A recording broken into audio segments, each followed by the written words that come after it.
Hey, how you doing? This is Adam Post, publisher of more than 1,000 comic books and marketing expert covering Hollywood panics as summer box office heads for total collapse. Let's get into the story. Before we do, please be sure you are subscribed to the channel. Click the bell for notifications. Give me a thumbs up. I really appreciate you guys. Coming from Bloomberg, Fall Guy deepens box office malaise with another soft debut. Lack of billion-dollar movies slows film industry's recovery. Consumers grow accustomed to seeing new films and shows online. That is the problem. When they got heavily into streaming, Hollywood managed to push people into a habit where, hey, unless they really want to see a movie, there's a lot of other things for them to do. They don't need to go see a movie, particularly not when the movies that they put out are just not compelling anymore. It's so rare now to see a movie being promoted that you'd actually want to go out of your way to see, and I used to love to see movies. And from Breitbart, Fall Guy launches summer slump, year-to-date box office now down 43%. From Bloomberg, Fall Guy deepens box office malaise with another soft debut. The Fall Guy had so much going for it. Ryan Gosling and Emily Blunt, two of Hollywood's hottest stars, no real competition, and a multi-million-dollar promotional campaign. I didn't really see very much of The Fall Guy. I did see some ads, but they never made me even understand what it was about. It took a while for me to realize I did used to watch the Fall Guy TV show. This is a remake of a TV show that even I actually knew pretty well. But when they promoted the movie, it was like, well, what is the movie even about? And no, the title doesn't get my interest, so I'm not going to care about it. The $125 million production from Comcast Universal Pictures brought in just $28.5 million in its domestic box office debut. The latest evidence that film fans are refusing to return to their pre-pandemic moviegoing ways. Well, when everybody got kind of hooked on streaming because they were stuck in their houses, of course they broke that habit. The movie business was never actually really an easy business. It's been very competitive. Companies have lost fortunes putting out movies over the last several decades. Not every movie they put out made money.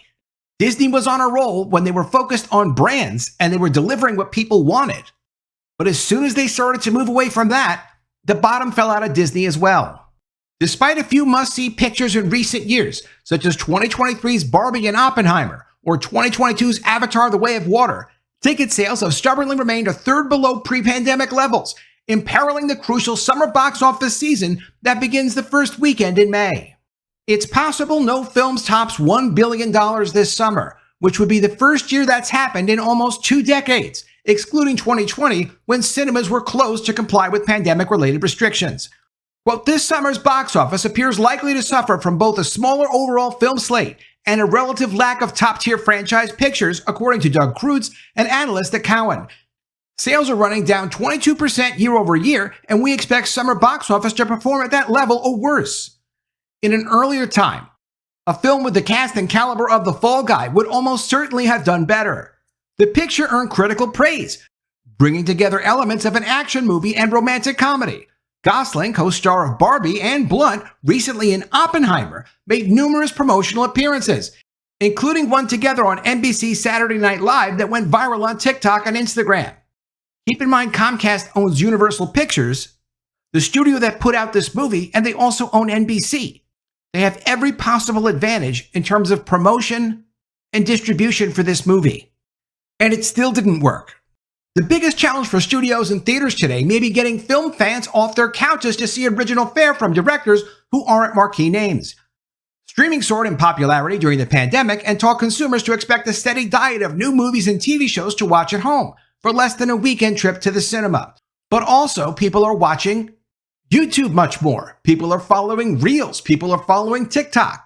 They're just not as interested in movies or entertained by movies the way they used to be.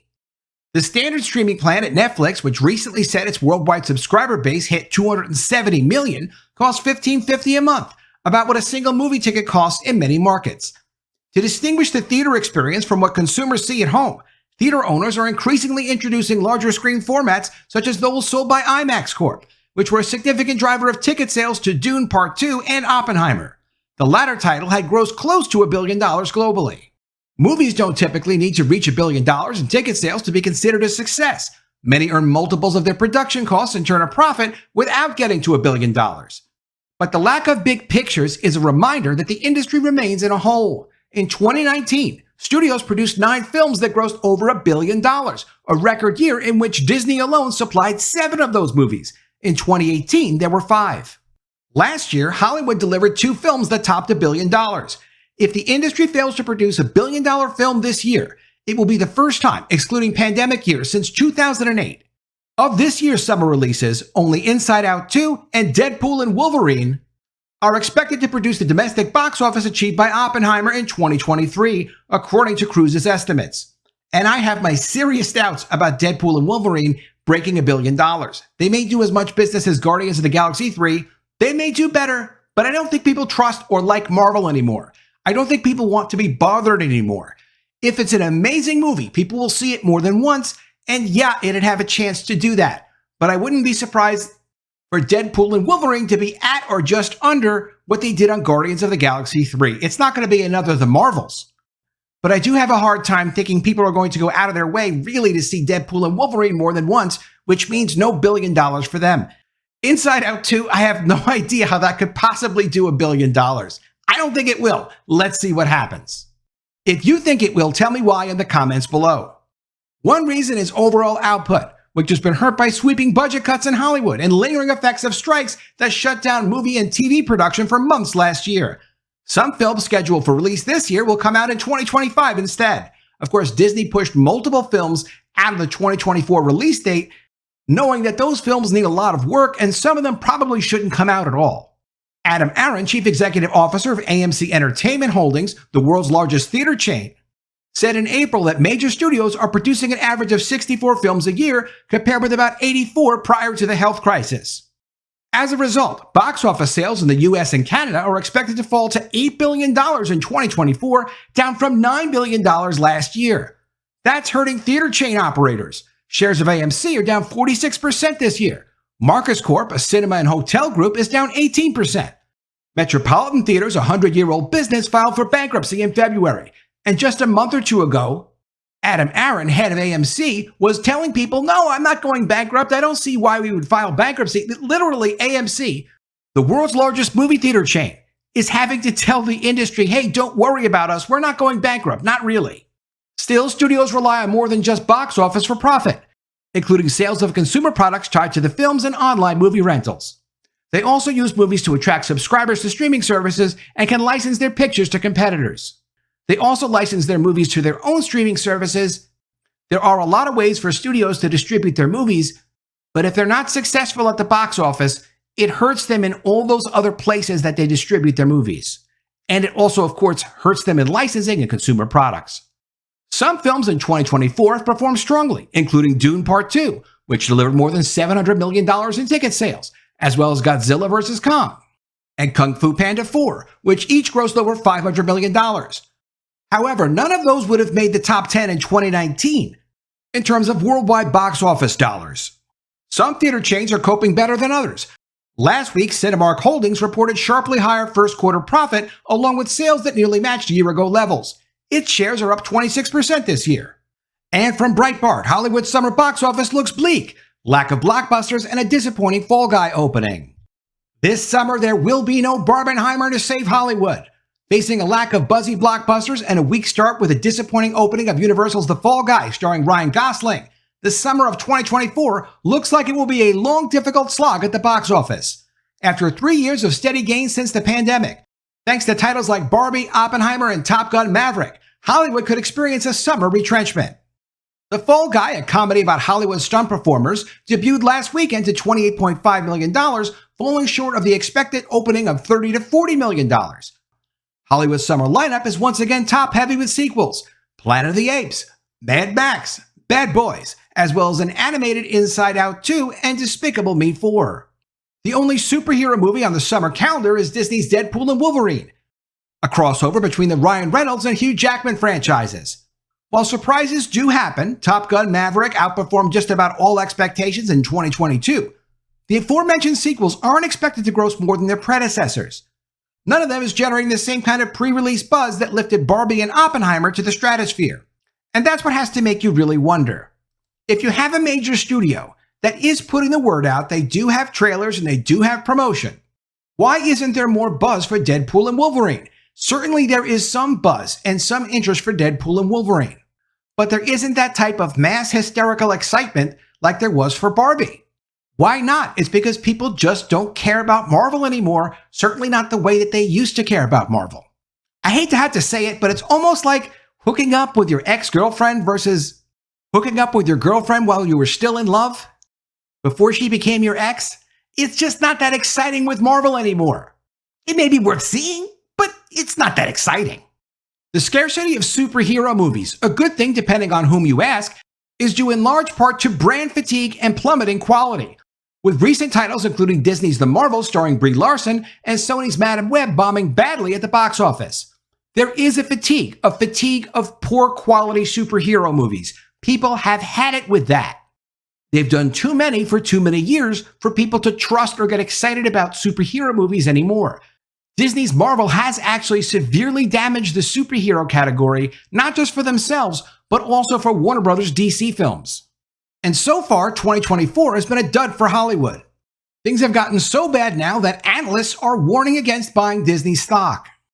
Brohan Reddy of Global X ETFs warns against buying Disney's sinking stock, which is down primarily due to its failure with streaming.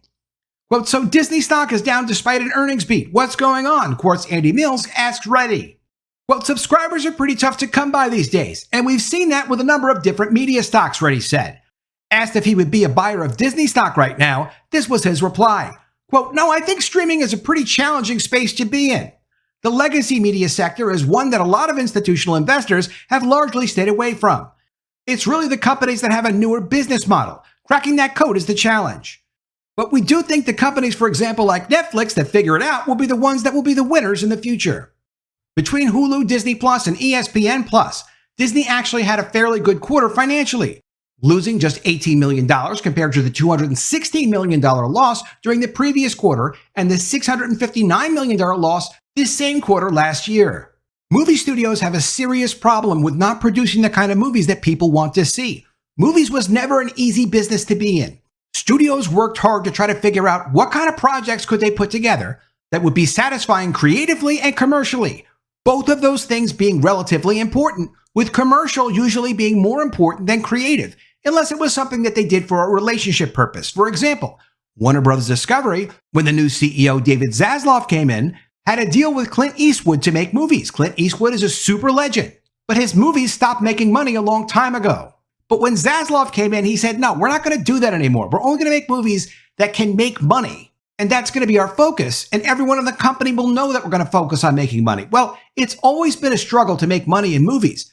In these last few years, when they decided they wanted to push an agenda, I'm not talking about Warner Brothers necessarily. I'm talking about all of these studios that decided they needed to do that. Disney did it the worst, where they took advantage of their brand, they took advantage of their history, and decided, oh, we need to push politics through our films. Well, that killed them. That caused massive, massive losses in their movies and damages to their brands. It's going to be very difficult for studios to turn around and say, okay, well, let's pay attention to what consumers actually want. And then let's try to reorganize and focus on giving people what they want so we can make money. That is not an easy thing for them to do. I'm expecting Disney to de-emphasize the movie business altogether because the break that they made with their customers was so severe. I can't see them putting the pieces back together again. It doesn't mean Disney going out of business. It just means Disney making less and less movies over time. Let me know what you think of all this in the comments below. Always love to see your ideas. Please be sure you are subscribed to the channel. Click the bell for notifications, give me a thumbs up, and I'll see you again soon with another story. And if I don't see you, I will miss you.